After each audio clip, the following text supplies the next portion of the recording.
kyllä semmoista pakottavaa tuntu selässäkin, mikä on semmonen, käsin saa joskus juoksee kovaa tuntua, mutta nyt sain jalkojen lisäksi, käsien lisäksi myös selkään, niin se oli uusi tunne ja mun mielestä on semmonen, mikä ihan sama mikä sun urheilulaji on, niin jokaisen urheilijan pitää silloin tällöin käydä hakea happoja niin kuin tossa saa.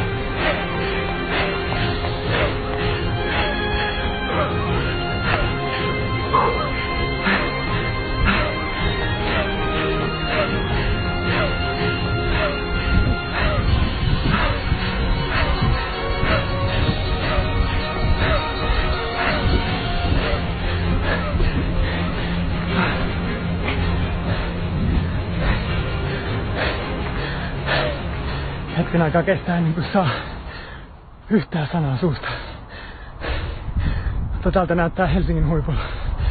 Aiotko tulla rikkomaan ton minuutin haamurajan?